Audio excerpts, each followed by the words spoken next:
Halo sahabat pintar, sahabat belajar, sahabatnya para juara. Pada kesempatan ini kita akan belajar mengenai makna lambang Pancasila. Tepatnya adalah lambang dari masing-masing sila di Pancasila. Kita tahu bahwa Pancasila adalah dasar negara Indonesia. Kemudian lambang dari negara kita adalah burung Garuda. Dan di dalam burung Garuda ini, di tengah dadanya ada simbol-simbol yang mewakili masing-masing sila Pancasila. Lalu apa maknanya dari masing-masing sila Pancasila?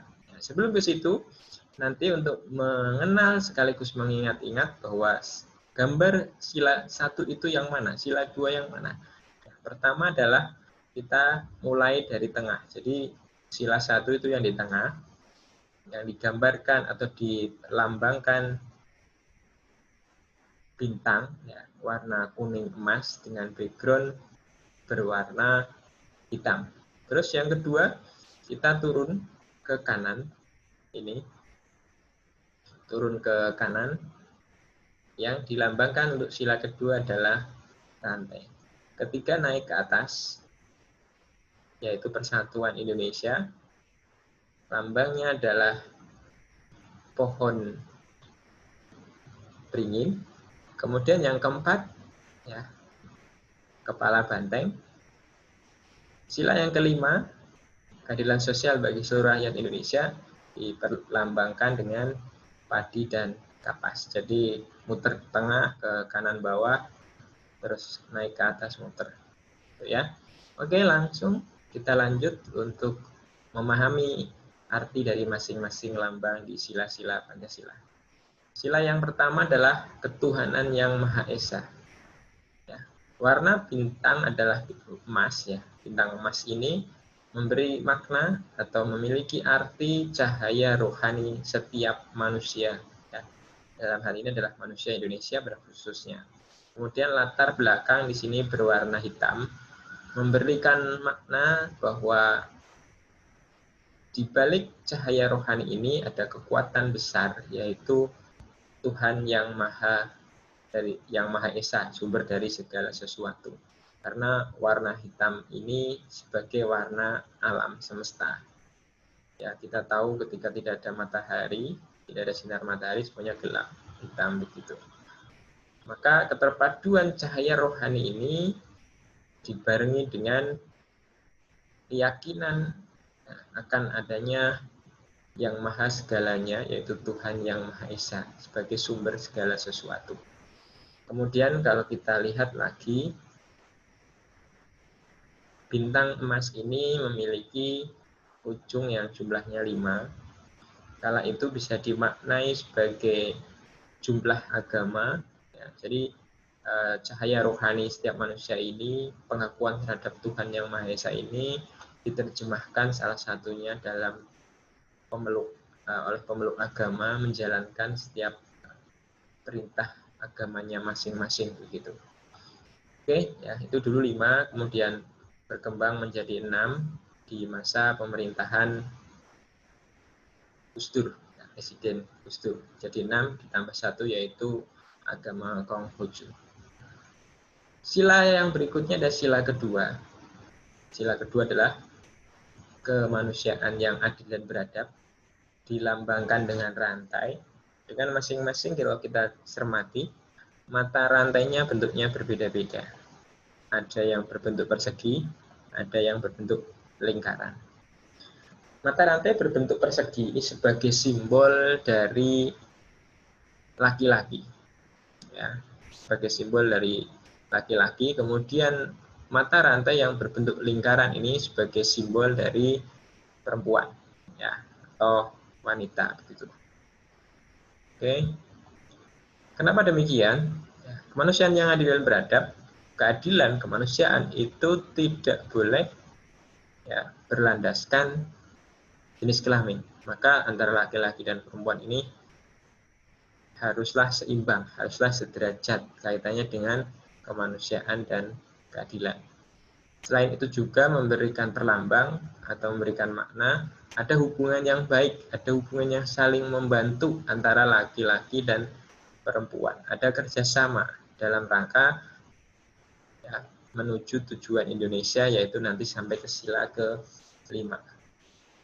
Oke, ini untuk sila ke-2. Sila ketiga, persatuan Indonesia dilambangkan dengan pohon, ya, yaitu pohon beringin. Mungkin sebagian besar kita sudah mengenal pohon beringin, karena hampir di setiap alun-alun pusat kota, di manapun Anda berada, akan kita jumpai pohon beringin. Pohon beringin ini memiliki akar tunggal yang dia sangat panjang, kemudian tumbuh ke dasar tanah, ya, sehingga dia mampu untuk berdiri dengan kokoh. Kemudian akar-akar ini nanti dia akan menjalar, ya, meluas ke mana-mana, ke segala arah. Ini memberikan perlambang apa? Memberikan perlambang bahwa negara Indonesia, persatuan kita, ya, memang memiliki latar belakang budaya yang sangat beragam. Akarnya ini ke segala arah.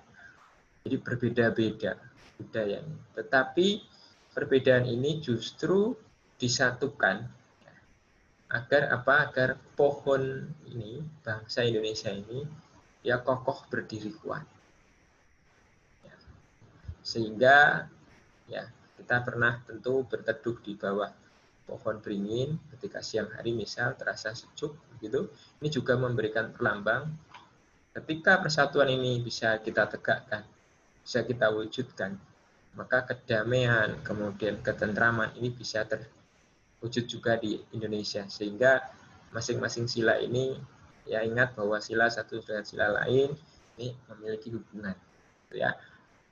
Kemanusiaan kuat, maka persatuan juga kuat, gitu.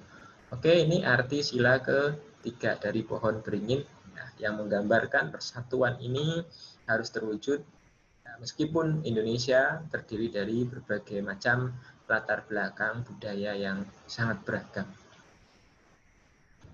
Sila keempat digambarkan atau dilambangkan dengan binatang atau hewan banteng, ya, kepala banteng tepatnya. Kepala banteng di sini merupakan salah satu simbol dari Pancasila yang memberi makna bahwa binatang ini, jenis binatang ini adalah binatang yang memiliki jiwa sosial tinggi. Artinya apa? Dia suka berkumpul. Ya, dibanding binatang-binatang lain, ya, banyak binatang di alam liar mereka hidup secara individu, ya, tapi banteng adalah salah satu jenis binatang yang suka berkumpul. Dan uniknya lagi, banteng ini di dalam suatu komunitas banteng, ya, perkumpulan banteng di alam liar, akan selalu ada satu banteng yang dianggap sebagai pemimpin di kumpulan itu. Nah, jadi memberikan perlambang bahwa dari sekian banyak banteng ada pemimpinnya, ada perwakilannya. Kemudian suka berkumpul berarti mereka juga secara tidak langsung memberikan makna kepada kita, ya, kita harus suka bermusyawarah, harus suka berdiskusi untuk menyepakati sesuatu. Itu. Jadi ini makna simbol sila keempat, yaitu kepala banteng. Kerakyatan yang dipimpin oleh hikmat kebijaksanaan dalam permusyawaratan perwakilan. Ya. Kemudian yang terakhir adalah sila kelima. Ini simbolnya adalah padi dan kapas. Ini simbol, ini kapas, ya, ini padinya.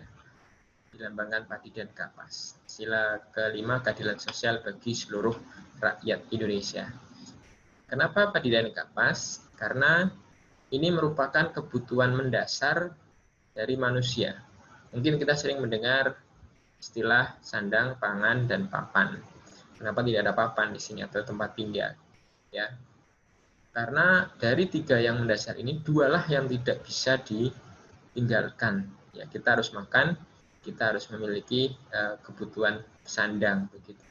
Maka ini menjadi simbol bahwa keadilan sosial bagi seluruh rakyat Indonesia menyeluruh, tercukupi kebutuhannya, bagi seluruh masyarakat di Indonesia.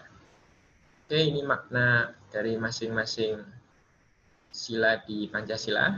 Ya. Semoga apapun yang menjadi tujuan bangsa kita yang digambarkan oleh sila-sila Pancasila, kita sebagai warga negara bisa pahami, sekaligus adik-adik dan semuanya bisa menerapkan dalam kehidupan sehari-hari. Oke, terima kasih. Sampai ketemu lagi di pembelajaran berikutnya. Bersama sahabat pintar, sahabat belajar, sahabatnya para juara. Sampai jumpa.